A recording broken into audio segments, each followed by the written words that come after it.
Yarvia. The subject of the shiur is bal tashhit, deliberate destruction, deliberate wastage. Where is the source for it? The Torah tells us in Sefer Dvarim, Parashat Shoftim, Perek Kaf, that means chapter 20, Pasuk Yutet, that means verse 19. The Torah tells us like this: Ki titzor al ir, yamim rabim alea letofsa. That means when you're going to a war and you surround a city and you put it in refuge for many days, okay? And when you manage to conquer that city or that country, you're not allowed, lo tashhit et ha'etzeah, you're not allowed to destroy the fruit tree of that country. So from here, Hazal tell us that that's a negative command to waste or to destroy. Although the Hazal in Gemara Masechet Baba Metzia, Tzadik Aleph Amud Bet, that means 91 folio 2, the Gemara tell us there that when it's come to a fruit tree that doesn't give fruit, okay, that doesn't have any fruit, they don't give any fruit, or it's a normal fruit, if it's a normal tree that doesn't give fruit at all, we're allowed to uplift it, to uproot it. If we need to remove it for whatever reason, we can. We'll see later on what's happened with the fruit tree. Are we allowed or not? What's happened, the Gemara in Masechet Shabbat tell us something very interesting. Now the Gemara developing what the Torah said. The Gemara in Masechet Shabbat, Kuf Kaftet, 129, folio 1, Hazal tell us that everything, okay, that a man can have benefit from it, and it make no difference if it's a fruit tree, only any food, okay, any vessel, any clothes, that a person can have benefit from it, we're not allowed to waste it, we're not allowed to destroy it. So from here we see that we have a negative command from the Torah, we have a negative command of Hazal from Gemara Masechet Shabbat, but from the other way, the Gemara in Masechet Baba Kama come and tell us that if we see that there is a tree that doesn't give fruit, we're allowed to uplift it. We're allowed to chop it down. What is the reason behind that source? Why is it so important not to waste, not to destroy? So the reason behind it is, Hazal say, it's to treat the world with dignity. What does it mean to treat the world with dignity? That means to make sure that we treat what HaKadosh Baruch Hu created with dignity. Because HaKadosh Baruch Hu created the world. He created the tree. He given us food. We're not allowed to waste. You follow? Now I'm going to bring other sources from the Gemarot that tell us regarding other things. So we'll see that here, that anything that gives us any benefit, we're not allowed to waste or to destroy. For example, the Gemara in Masechet Shabbat, in page 129, Kuf Kaftet Amud Aleph, folio 1, tell us there that we're not allowed to destroy vessel. What does it mean, vessel? A glass, a plate, a pot that we don't need. It's too old, whatever the case. We're not allowed to destroy it. We're not allowed to waste it. Always there's someone else that can use it. The Gemara in Masechet Shabbat, 11 pages on, in page Kuf Mem, that means 120, folio 1, tell us there that we're not allowed to waste food. Then the Gemara in Masechet Kiddushin,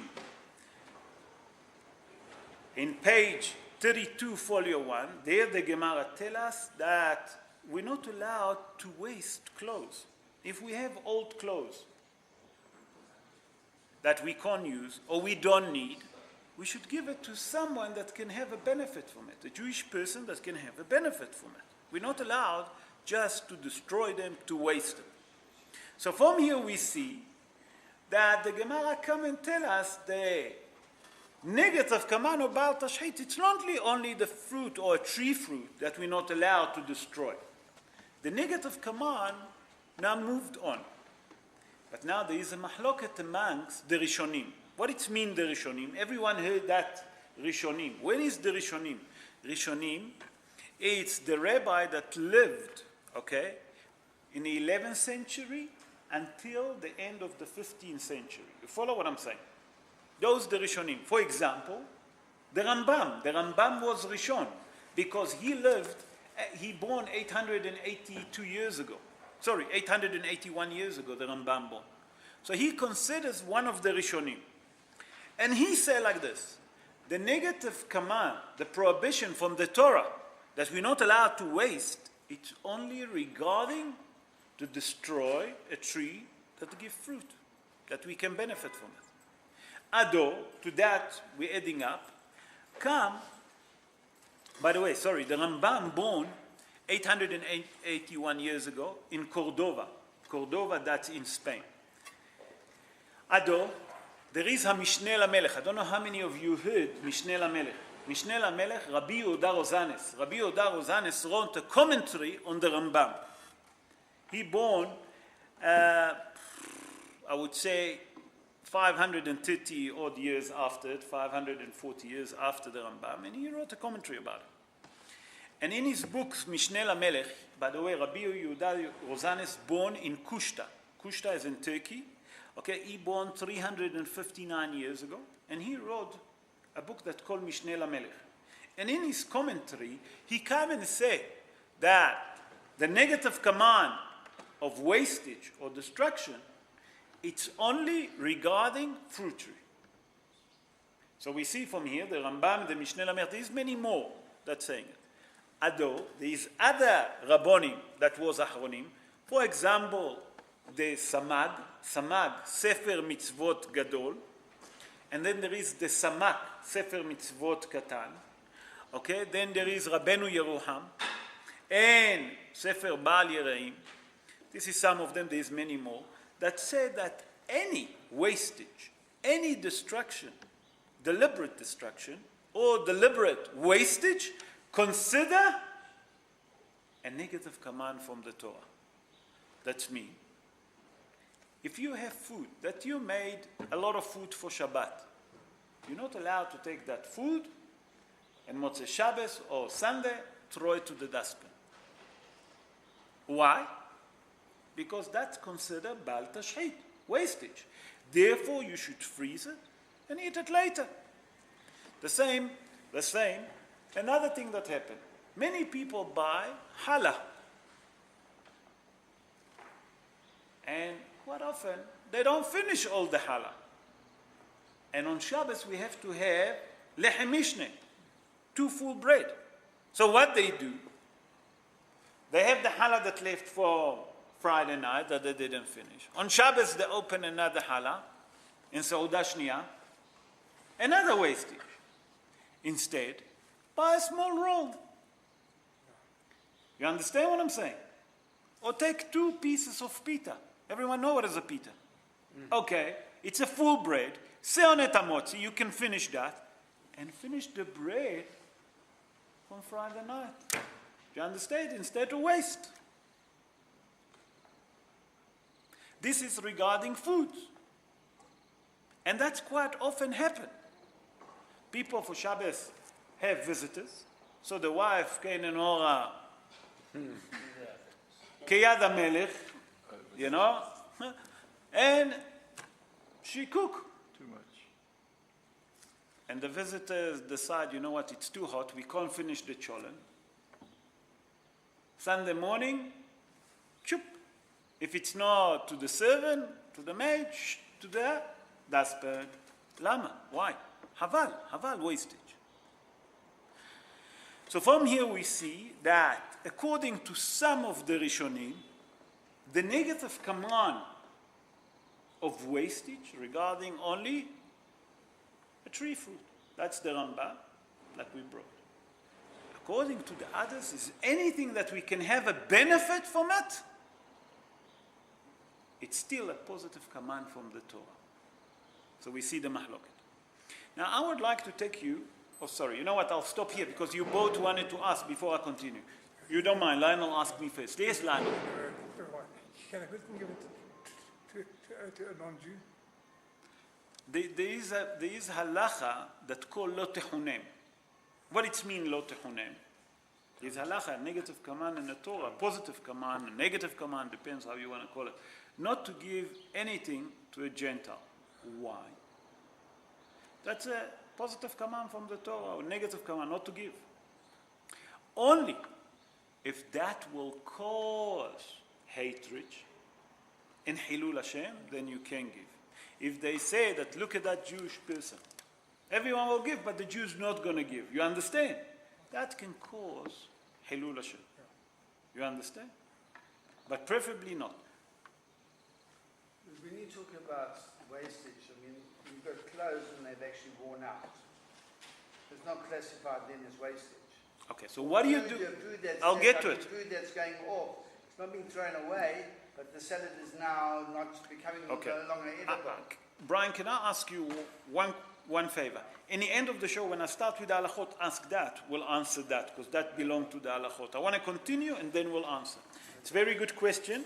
I want to touch that, so please ask me. The Gemara in Masechet Baba Kama, listen to that story.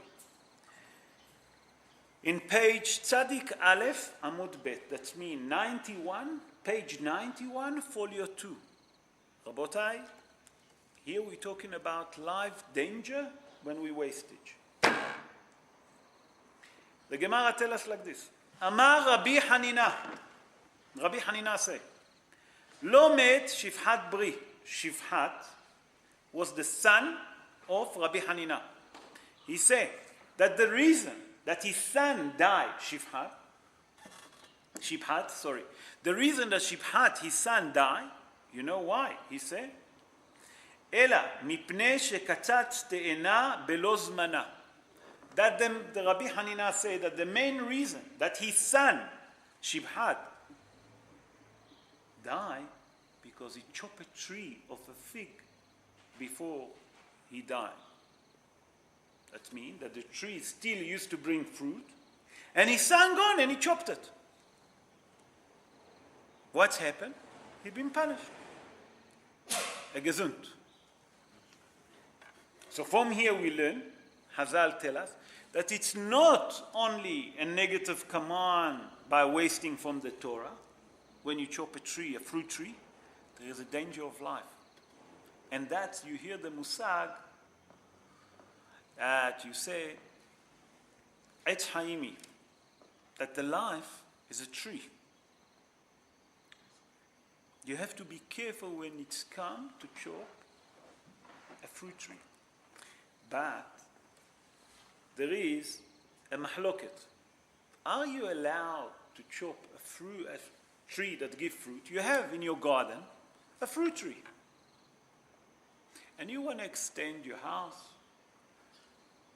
Your wife pregnant, you need another room. You need to build an extra room. Or it's a Jewish day school. And they need to build extra classroom. And there's a fruit tree in a position where you want to build. The question becomes, are you allowed to chop it? Because there's a danger of life. Etz Haim, the life of tree. So, la'alacha we paskin, okay, like the Maran Hida, the Gaon Hida. The Gaon Hida, Rabbi Haim Yosef David Azulai, he born in Jerusalem 292 years ago. And he said like this, if you have to chop a tree, a fruit tree, to extend your house, you're allowed. You're allowed to do that. Why? Because you need the space. Preferably if you can transfer it to somewhere else, that obviously, preferably, if you can. If you can't, you can't. So he said, but preferably when you chop the tree, to do it, that the Gentiles should do it, and not the Jewish. You follow? So from here become another halacha that I saw, that they bring in. And I see that Rav Oda Yosef also bring it, and many others, that when it's come, you need a new road.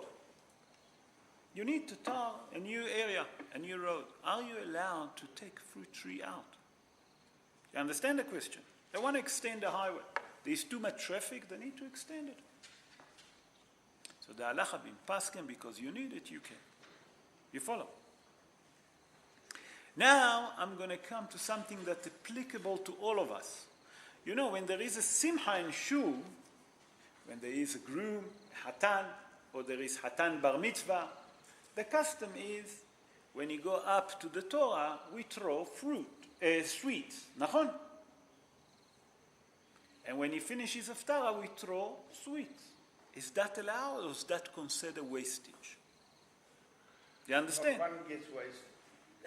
So, Vampires at the bottom. so according to Brian, nothing gets wasted. But Brian, I have a news for you, and you'll see it now. You're not wrong, but I have a news for you. The only reason that we allow to throw today sweet and shul, you know why? Because they raped. In the olden days, I don't know how many of you remember, the sweet wasn't wrapped. They didn't have a wrap around them, each one individually. So when they used to throw it, not all shul have carpet. Some of them have, towels. When you throw it, they actually crashed and there's nothing left from them. So that's considered wastage. So today, Hazal said, because the poskim, not Hazal, sorry, the poskim said today, because the sweet is wrapped, have a wrap, and they're wrapped individually, when you throw it, there's no wastage. Then come the other minhag, that the custom to throw sweet is a good custom. Why? Because the poskim say that there is, when you throw the sweet, what's hiding behind it?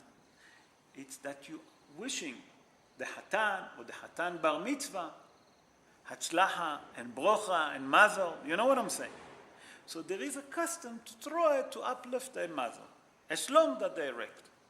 But if you take sweet that they're not wrapped, and let's be honest, they've been thrown on the floor, how many of you will eat it? Never mind crushed.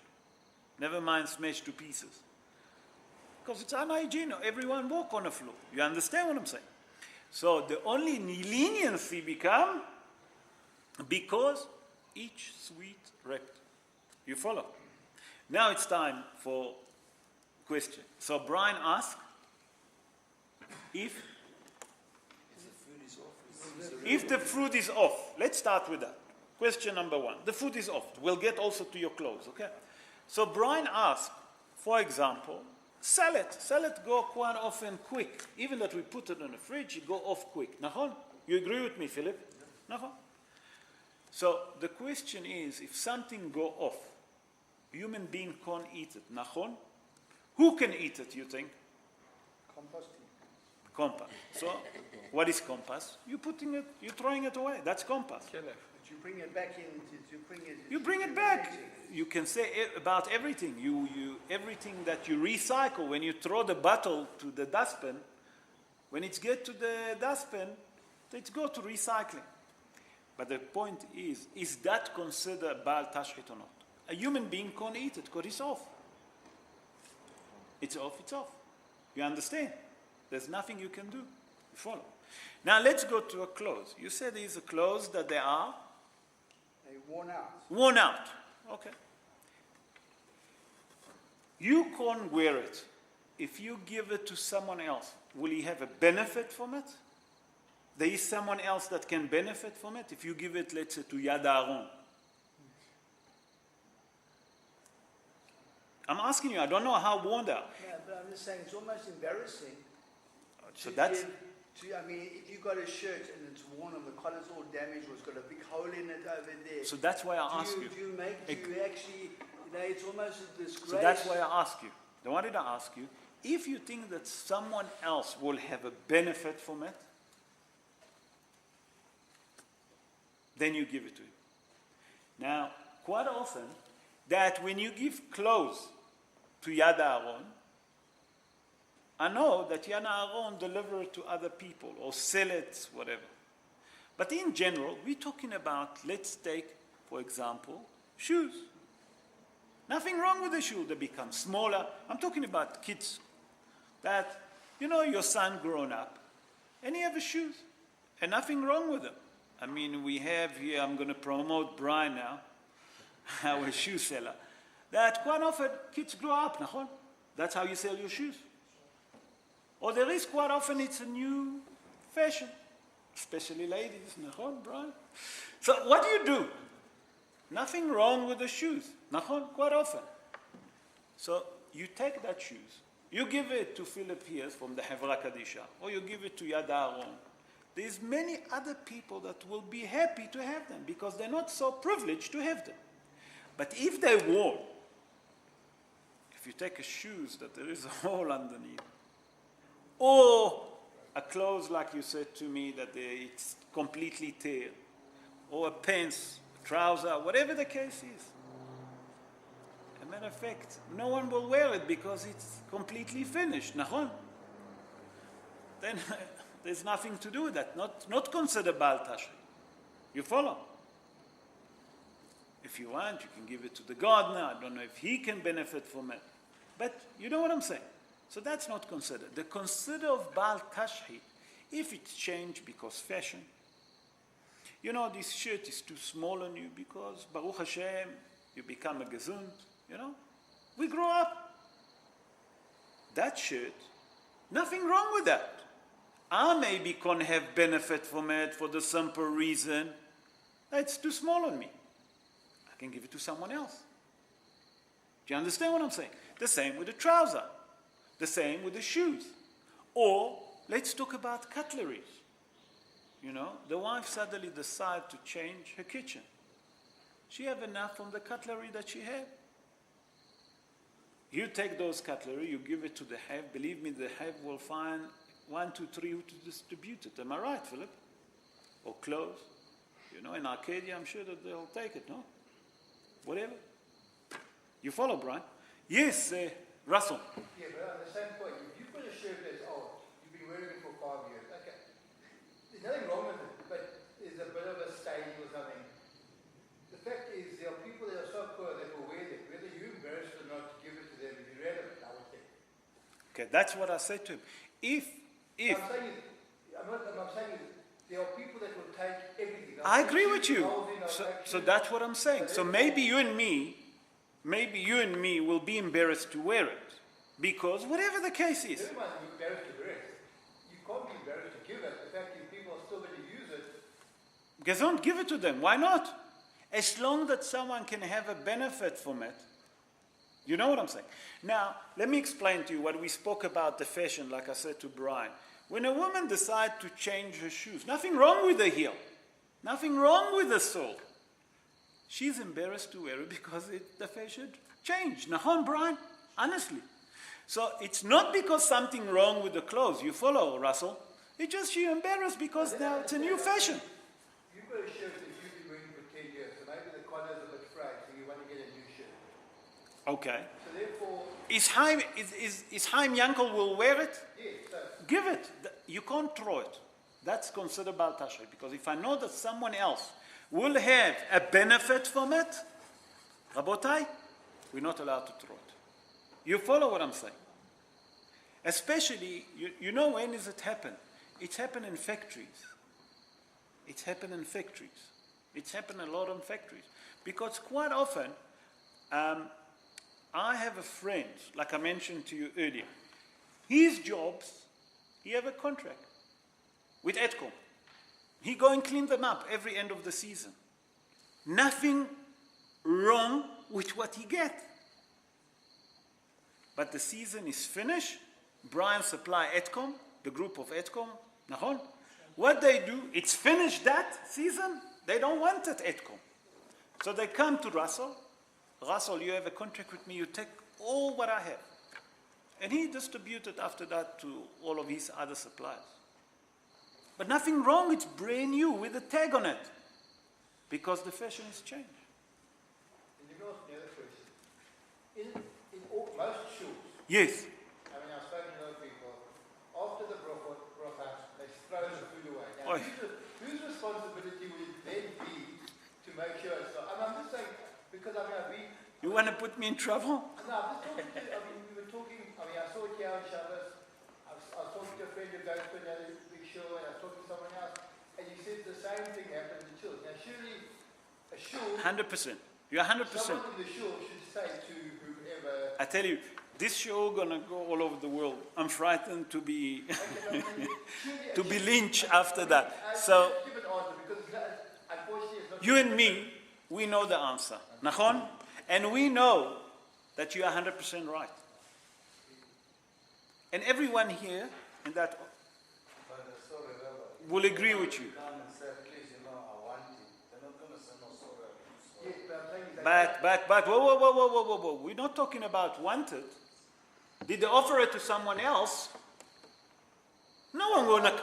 No, okay, I'll speak about it after that because you're pulling me and it's going to go all over the world. I have to be careful. Okay, I would like to end up with something that affects each one of us regarding wastage, regarding destruction. You know, quite often we eat a meal. And with a meal, especially on Shabbos, or even during the week, we eat a loaf of bread. And there is a lot of crumbs coming down, especially on Shabbos when we eat the challah. When we eat bread, lehem, nishar arbe perurim, left a lot of crumbs. What to do with that? Are we supposed to sweep it and to throw it? What should we suppose? So Rabbi Haim Palagi, listen to that. Why I'm bringing it? Because it's affecting each one of us individually. Rabbi Haim Palagi, that born 228 years ago in a city of Izmir. Izmir is again in Turkey. He says that the bread that left on the table from Shabbos, quite often we have pieces that the children didn't finish, or one of the visitors didn't finish, or the crumbs. We should pick them up on Shabbos, put it aside, and Motzei Shabbos, or Sunday, we should give it to a bird, to give it to someone that can benefit from it. And the bread that left from Shabbos, not to throw it if it's alone. I'm not talking about small pieces. I'm talking about a decent piece. You can make from it a toast. You can make from it an egg. You know, you put it with egg, you cook it. There's many ways to use it. Or to dry it and then grind it and to use it over the schnitzel. And if it's crumbs, to give it to the birds. Why can't you do it on Shabbos? Because you're not allowed to feed birds, animals that not belong to you on Shabbos. Only one Shabbat we're allowed to do it, Shabbat Shira. Remember we spoke about it in our Sha'or in Parashat HaShavua, that we say that when we're talking about Shabbat Shira, what's happened there? That Datan and Aviram, the Kadosh Baruch Hu said to them, the men are going to fall only on a Friday, enough for you for Friday and Shabbos. Nachon. Datan and Aviram, what did they done? They took the man that they had from Friday and they put it on Saturday morning early. Saturday morning early to show that Has v'Shalom, HaKadosh Baruch Hu brought man on Shabbat. To contradict what Moshe Rabbeinu said, that's what HaKadosh Baruch Hu told Moshe Rabbeinu. So from here, the bread, it completely took me off the focus. The birds came and eat the manna that Datan and Aviram put outside. So Hazal teach us, our sages tell us, in that merit we allowed to feed the birds on Shabbat Shira. You follow? Okay. So what to do with the bread? Rabbi Haim Palagi said that you should keep it, don't throw it. Why? Listen to that. It's remedy. Zgula. Leshmira. What it means, shmira? For protection. A person that doesn't waste his bread and not waste his crumb, there is a remedy for protection, has v'shalom, if evil thing happen. Not only that, it protects you from poverty, to protect us from poverty. And I would like to conclude with a story that the Gemara brings, that Hazal tell us. Hazal tell us a story. Listen to that story. It's brought to the Midrash. So, Hazal say, a person that was eating his lunch, and he had a loaf of bread, and crumbs fell on the ground. And the Satan was sitting and saying, I'm going to punish that man. Why? For wasting the crumb. Bal tashchit. And I'm going to make him poor. And the end of the meal, that person said Birkat Hamazon, and then he picked up all the crumbs from the ground and put it aside nicely. And Hazal said that the Satan say that he couldn't put that man to poverty. So from here we learn that the crumbs of the bread that we're eating, we have to be very careful with that. That has v'shalom, if a person that's not careful about it, it can bring to poverty. And Be'ezrat Hashem, now that we know the little bit that we have in those 25 minutes, half an hour, with the limit time that regarding Baal Tashchit, if we not going to waste, try not to waste, try not to destroy things that not necessary. And there's one more thing that I forgot to mention. You know, there's people that hunt for fun. I'm sure that you hear about it. There's hunting for fun. That's considered Baal Tashchit. Never mind Tsar Ba'alei Haim. If you need to shechten to eat, you need. You know what I'm saying? But when it's come that people go to the safari and shoot for fun, shoot the lion, to say I shot the lion, well, what are you getting from it? You understand what I'm saying? That's also considered Baal Tashchit, besides Tsar Ba'alei Haim. And Be'ezrat Hashem, now that we know a little bit about the law of Baal Tashchit, if we keep them and we'll stick to them, HaKadosh Baruch Hu, please God, will protect us and keep us away that the Satan can't criticize against us and will send us Mashiach Tzidkenu b'mehera be'amenu, amen, ken yeh ratzon.